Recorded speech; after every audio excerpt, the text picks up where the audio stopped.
Good afternoon and welcome to the lecture on the research assignment, the term paper for History of Texas, History 2301.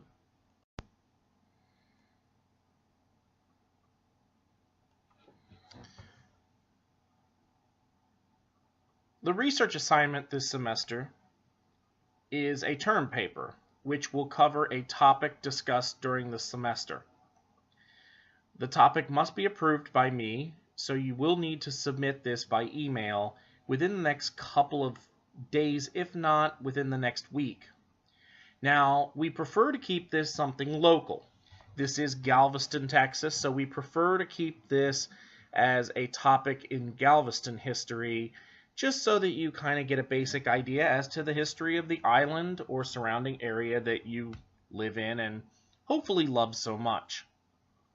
Just some examples of papers that have been done before. The 1900 storm, the Battle of Galveston, centering on the American Civil War, the construction of the seawall, Galveston during the Civil War itself and its role during the war.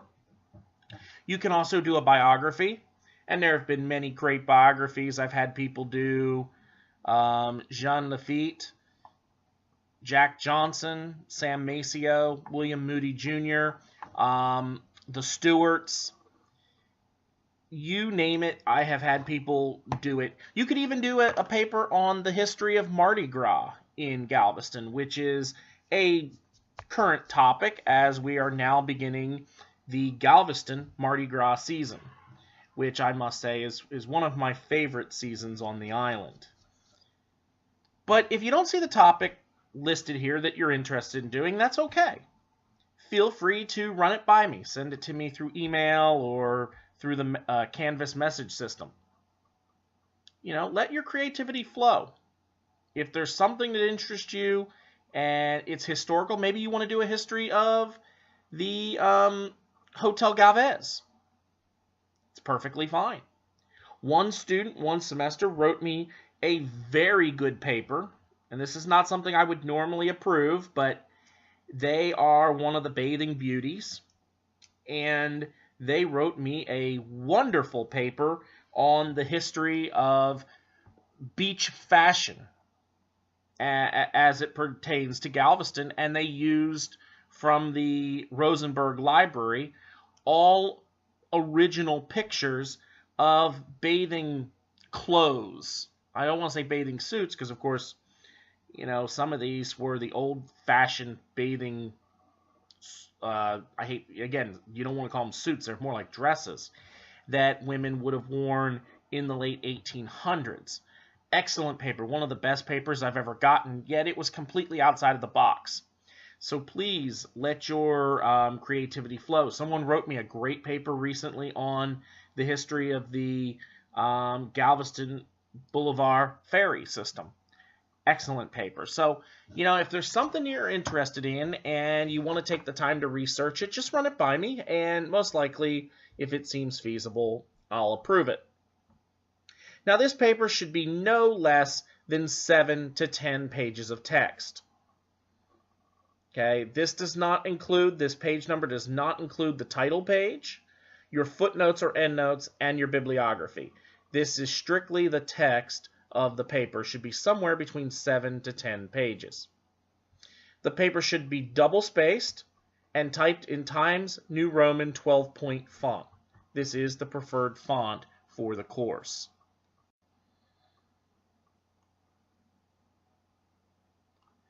Now, when you're writing the paper, you should make sure that you cite all source material that you use.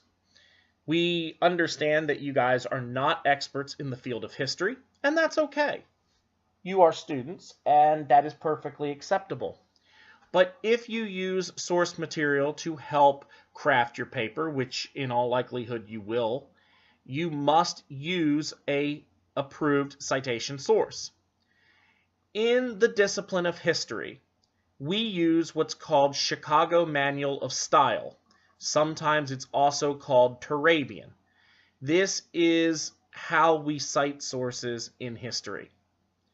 That means footnotes or endnotes. They are the only acceptable type of citation.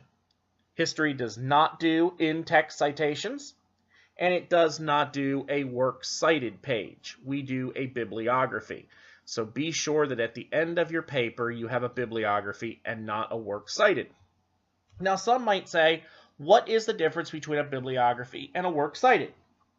Well, a works cited is MLA format, and the format is slightly different. So I will be posting examples and videos of how to do an accurate bibliography. Please take a look at those so that you are familiar with how to do one.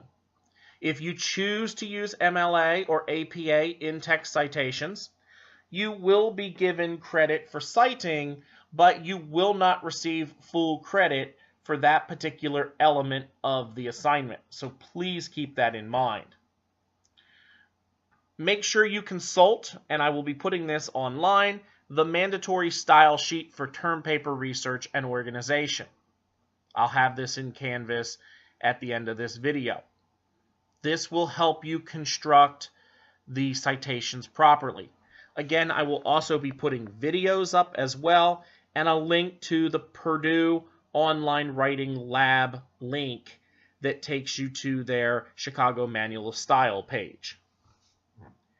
When it comes to the source material itself, you must use 5 book sources that are approved by me.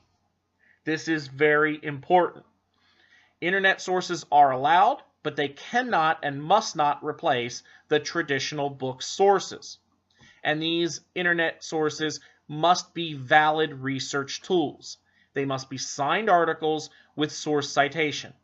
If the article is not signed and there is no citations, you may not use it.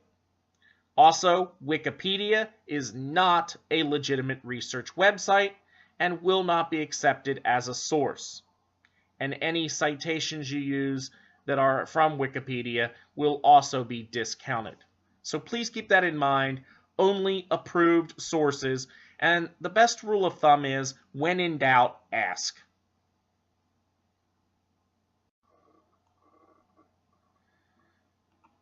Now, the grading criteria for the paper. There are 4 areas of the paper I will be looking at. The first is content. 25% of the paper is content. This is historical content, whether you have your facts correct. This looks at the narrative of your paper, whether things are in order properly. So all of the history portion of it, at least the narrative, will be within the content portion.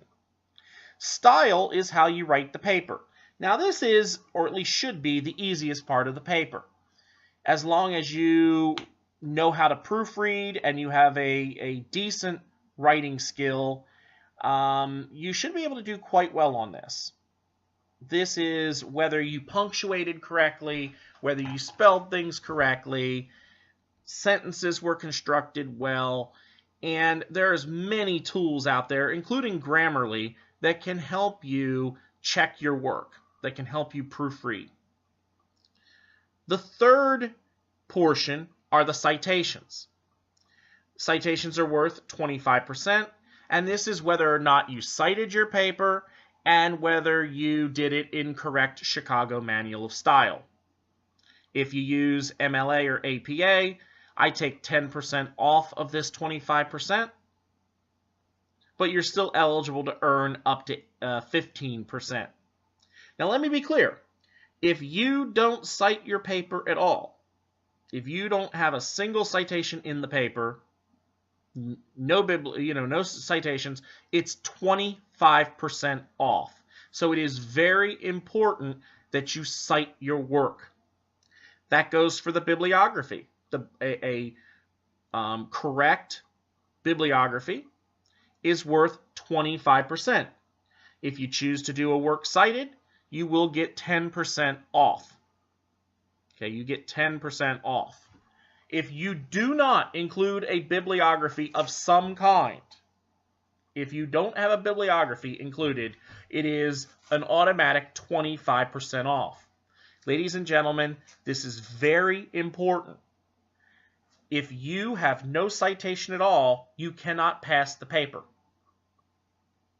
And this is should be no surprise. In a college class, you are required to do academic work.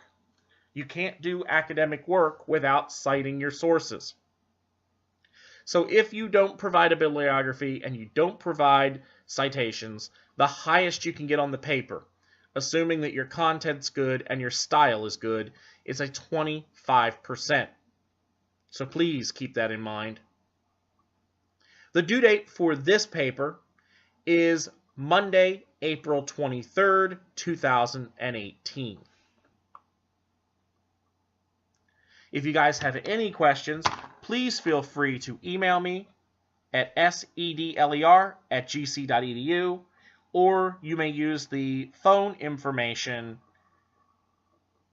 in the Meet the Instructor tab. Thank you so much. You guys have a good day. Goodbye.